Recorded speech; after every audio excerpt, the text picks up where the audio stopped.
Good morning, everybody. Yeah, thank you very much for inviting me here today. It's an absolute pleasure.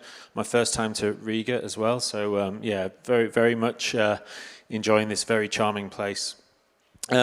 As introduced, my name is Michael. I'm a Group Board Director at Chapman Taylor.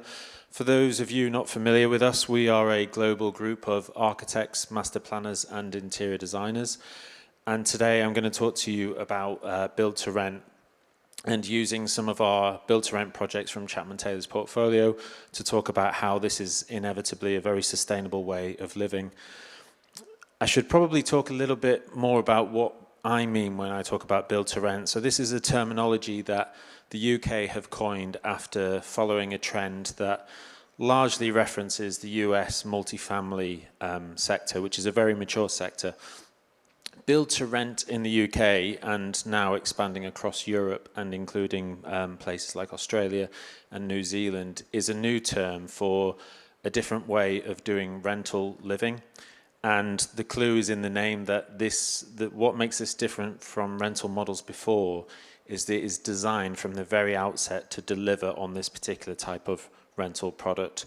It is not something that is being designed as a standard residential product and then converted into rental by the occupier. And one of the reasons why Build to Rent allows us to see, certainly over the 10 years that it's matured in the UK, it focuses on sustainability simply because the business model focuses the owners on taking a long-term view, because the developers behind Build to Rent are trying to create a product that they stay with for 25, 30 years. It's not a simple case of developing something, selling that development onwards and then never looking back. So that long-term view is what underpins most of the things I'm going to be talking about today. So in terms of talking about sustainability, I felt it would be prudent to phrase this under ESG. Something that we're probably all very familiar with in terms of recognizing the different aspects that are at play when it comes to creating truly sustainable places to live. Environmental, social, and governance are the three strands. Now, in terms of environmental, this tends to be the one that most people think of immediately when it comes to sustainability. And when it comes to the homes, again, relating it to what you're experiencing, the first point is to think about the energy bills. Historically, if you were dealing with a residential development and you were designing it as an architect or an engineer, you are naturally inclined to try and keep those energy bills down. You're naturally inclined to keep the energy performance as tight as possible. However, when the money for that product or when the aspiration from the developer for that product, if they're not paying the energy bills, then actually what is their incentive to make sure it's a really sustainable building? So again, that's why a rental model rather than a traditional for sale model already has a significant advantage, because it's focusing the people on trying to make sure that they create a product that has very low energy bills. And indeed, when it comes to a build to rent rental product, which ultimately what unifies Build to Rent is, it's an institutionally owned development. So if we have 500 apartments within one building, it is one big institutional investor who owns all those 500 apartments. And the success of these developments isn't just about the capital cost when they're first developed. So the capital expenditure is important, but actually what is much more important is the operational expenditure. So because they are going to be looking at these developments for 25, 30 years, they will lose or save millions when it comes to design decisions that we take as the architects and the interior designers. And that translates into making sure that all the spaces that we design for the residents, when they come out of their apartments and they spend time in the amenities within those buildings, it's really important that they're designed as sustainable as possible, they're energy efficient, and actually low-cost operational elements such as private cinemas are a really good way to kind of encourage resident cohesion within a building for a very minimal capital expenditure in terms of the cost to fit out an at-home cinema, but also the operational expenditure for a cinema is very low as well. In terms of the social aspect, again, it's probably quite easy to understand that naturally when we're developing these places for people to live, it's our ambition to create a community. However, again, one of the benefits from this new model, this new way of thinking from the investor point of view, is that it's in the investors' interest to create a good community as well. And this isn't just because they've decided that they want to do the right things socially, but it's also good business sense. So there's loads of statistics out there that if somebody within an apartment building, a multi-family product, if they get to know their neighbour, they're circa 60% more likely to renew their tenancy at the end of that period. If they meet two neighbours within the same building, that shoots up to nearly 90%. So again, from a business point of view, if your residents are happy and meeting neighbours within your building, then you're going to have less void periods within your rental income, and you're going to have a much more sustainable product financially. So again, it's really good because we finally got this cohesion between the design and aspiration of the product and also the investment side. And another thing that we in particular have been trying to focus on is recognizing that we try to avoid the word tenant anymore. These are residents, these are customers, and this is a service model that completely does something very different to its previous private rental sector, which is it puts residents and their kind of customer satisfaction at the heart of everything it does. That's why a lot of the amenity spaces are targeted towards residents having a joyful time whilst they're within these developments, whilst they're within these communities, in order to push that customer experience up. And this is the big focus point, which is really exciting from a designer's point of view, because this is the conversation from day one when you first start looking at these developments. And then the final point, governance. So like I said earlier, one of the defining characteristics as to what makes it build to rent as opposed to any other rental model is the fact that it is an institutionally wrapped building. The whole thing is owned by an institutional investor. Typically, these are the investors looking for long-term income. So they tend to be the pension fund companies out there. Again, big names that you might have heard of, like Aviva, Legal & General, etc. They're the ones who are interested in this long-term income generating product. They often have much higher kind of self-imposed criteria or financially imposed criteria when it comes to ESG. So again, we have a much better chance of getting an institute of that scale to take sustainability seriously, as opposed to some of the more kind of smaller investors that you might get in the residential market. And also, it's got a great level of accountability. So whilst this is a good example of a scheme we designed that won Build to Rent Development of the Year, that's obviously positive, seeing the awards, but more importantly, this scheme has been voted by the residents who live there as the highest rated development in the UK for Build to Rent. Now, in order to achieve that, everybody who lives there and pays taxes based on that address is sent an invite in terms of a kind of an anonymous rating system within the scheme. It's called Home Views. I'm not sure how broad this has got, and it's recently been acquired by a very large company. But Home Views are particularly worth listening to because it's resident feedback from residents who actually live in the building. And again, when this sector started out, when we talked to residents about what do you find frustrating when you rent your home, what are one of your biggest issues, and the number one feedback was, I just want a landlord who picks up the phone when I give them a call and I've got a problem. So being able to give a voice to the people and let them score the buildings, I think, is a really good example of accountability. And ultimately, because they are competing within a market of rental, this is a very profitable sector at the moment. Each brand has to differentiate themselves because people will vote with their feet. They will live there for 12 months, and if it's not delivering, if it's not giving them everything they need, then they'll simply go and rent somewhere else. So it's really important that all these operators and brands behind these developments and communities are making sure that they are holding themselves accountable, that they're publishing their results, that they're publishing the initiatives they take, because ultimately they want to create a brand that people trust. Again, we are seeing a greater emphasis on social value, which is a real positive thing. And this quote we've used because, again, it just notes that social value is created when buildings, places, and infrastructure support environmental, economic and social well-being and improve people's quality of life. There's lots of definitions of social value out there. You can pick others, but I think this is a really clear one. And for us, again, it's really interesting that we're starting to see people to start to quantify the social value for these schemes as well. So instead of just simply saying, well, this scheme compared to another scheme is really good because of all the community engagement, look how popular it is. People are now starting to assign a monetary value to that and start to use those to start comparing and scoring different developments. Again, this is a very fluid part of the sector and the industry, and we do expect it to kind of go through some standardization to make sure that we're all judging aspects in the same way. But it's really interesting because at the moment we do have a scoring calculator which looks at the value that is brought to a development by placing a focus on creating a community, which I think again is really interesting when you then compare that to some of the costs used within the project budget elsewhere. And naturally there's certain trends that we're starting to see in the rental market, in the living markets more broadly and more globally as well, such as a big focus on health and well-being.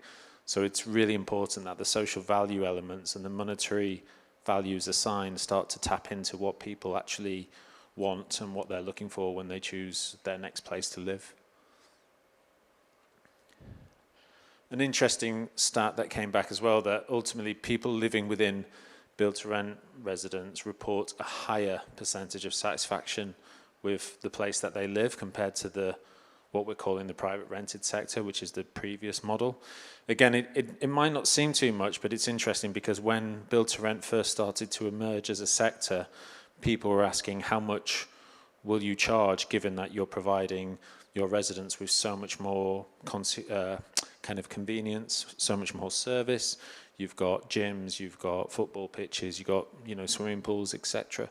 And the kind of the rule of thumb they were using at the moment was they could see this being a 10% growth on the existing rental period. So, rental costs. So it's interesting to see that kind of margin keeps coming back in the feedback that we're now starting to gather as we've got more stabilised schemes across the UK in particular. Another benefit that we think is really good from a social aspect is build to rent encourages a tenure blind model. So again, historically, we've had a lot of kind of tensions when we look at private accommodation mixed within placemaking ambitions of having affordable homes, having shared ownership homes, all within the same development. And unfortunately, because my personal opinion is because of a very archaic model of what we used to see shared ownership and affordable housing like, the tendency is to split them up and to have a very clear delineated private section and an affordable section. Build to rent is not interested in doing that. Everything I've talked about, hopefully you can see the mantra of build to rent is not interested in those sorts of things. It's about creating a cohesive community. And again, I'm preaching to the converted. I'm sure as people realize, the more diverse the community you get, the better the cohesion. So build to rent deliberately have affordable homes within their development that are not particularly different in any particular look, in any particular specification. They're operated the same, but they're simply discounted. So again, it's a really nice way of trying to get developments to not have to have those tensions at the very outsets when you start talking about funding a project. Also, when the market started, it was very deliberately, again for financial reasons, targeting the demographic that it thought was going to be most suited for that area. So most pension funds started looking at the 25 to 35-year-olds with disposable income in urban town centres. That was the kind of first business model aspect. But obviously what's happened over time is that has grown and that has changed dramatically, and we're getting a broad range of demographics living in these developments, and now each development is starting to take on an identity of its own depending on the sort of people that it's trying to target and tailor. So that has nicely moved from being a very binary small window focus to being much more global as well. And combined with a lot of other elements, build to rent and co-living and flex living and some of these more innovative models of rental ultimately are helping us diversify our housing pipeline, which is absolutely essential if we're going to meet the demand. Pretty much most countries across the world have a housing crisis, and demand massively outweighs supply. The more diverse we can get the housing and the more diverse that product can be, and that governments start to recognise the value in these diverse products, then the better chance we have of actually meeting the housing needs of future generations. And there's a lot of focus on the amenities, like I've alluded to earlier. A lot of attention is paid to this aspect, and that's understandable because people all want a sort of space outside of their original apartment. The old saying used to be sleep in your apartment but live in the building, and living in the building is obviously where you get a chance to meet your neighbours, get to meet friends, etc. That kind of social cohesion, those points of interaction are bits that we as the designers are deliberately trying to make happen. And it's really interesting, you know, you go to these spaces, you sit and work in them because a lot of them are now focused on co-working, and you can hear residents meet each other, you can hear people flirting, you know, you can hear people making jokes and talking about the parties they've just had in the kind of shared residence lounge, etc. And that social cohesion, like I said earlier, is really important for the longevity of these developments. And then in terms of an architectural and urban regeneration placemaking point of view, one thing that Build to Rent has a significant advantage over traditional models is in delivering really good active frontage. So, you know, again, a bit of a pet peeve of mine is when we talk about designing residential schemes within city centres, and then we get down to the ground floor, and it's simply, well, these are going to be commercial units because then we're delivering on that active frontage. But just simply saying the space left over on the ground floor is going to be a commercial unit isn't enough. We all know examples of buildings that have had empty commercial units for, you know, decades at a time. What sort of front address is that for somebody coming home if they've got an empty shop unit? Build to rent, because there's such a focus on having resident amenities, naturally they go on the ground floor. And if they're the elements that are contributing towards the active frontage, integrating within the community, then that's a double win because they are curated by the building owner. You know, if they're the gym, if they're the co-working space, if it's a residence lounge, if it's a library, these are very attractive spaces that have a good focus on interior design. And they're the spaces that are, you know, actively engaging with the community on the ground floor. So again, there's a really good opportunity to curate that ground floor experience when you compare it to the traditional models. Again, just another piece of evidence from the Quality of Life Foundation report, which said that well-designed build-to-rent spaces and amenities help strengthen social ties and promote long-term community stewardship. And again, I've been to see some more recent examples where some of these amenity spaces are open to the public as well.